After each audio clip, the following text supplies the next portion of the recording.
August মাসের সব কর্মসূচি ঘিরে ব্যাপক নিরাপত্তা নেওয়া হয়েছে বলে জানিয়েছে পুলিশ। কর্মকর্তারা জানান, বিশৃঙ্খলা প্রতিরোধে নগর জুড়ে বিশেষ অভিযান পরিচালনা করা হচ্ছে। সকালে ডিএমপি মিডিয়া সেন্টারে আয়োজিত সংবাদ সম্মেলনে এসব কথা জানান কর্মকর্তারা।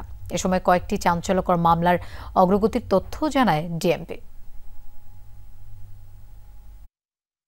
রাজধানীর পল্টন এলাকায় র্যাব পরিচয়ে ডাকাতির ঘটনায় ৮ জনকে সরঞ্জাম সহ গ্রেফতার করেছে পুলিশ।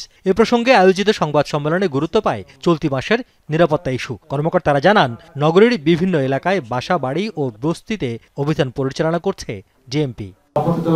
সরকারের সময় অনেক নেতা কর্মী বা যারা আছে যে তাদের হয়তো অনেক ফ্ল্যাট আছে, যারা এক একজনের নামে 5টা 7টা 8টা করে, যেটা তাদেরকে হয়তো এখানে রাখার ব্যবস্থা করা হয়।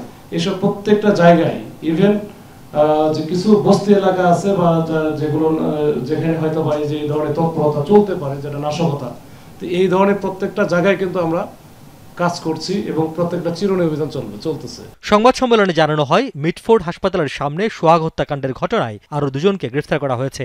এ নিয়ে এই মামলায় মোট 14 জনকে গ্রেফতার করল আইনশৃঙ্খলা বাহিনী। একই সঙ্গে গুলশানে চাঁদাবাজির ঘটনায় ব্যবহৃত মোটরসাইকেল উদ্ধারের কথা জানান কর্মকর্তারা। এই যে ঘটনা, সেটার প্রেক্ষিতে যে মামলা হয়েছিল, সেই মামলায় মোট 19 জন এজাহারভুক্ত আসামি ছিল এবং 20 থেকে 25 জন অজ্ঞাতনামা আসামি ছিল।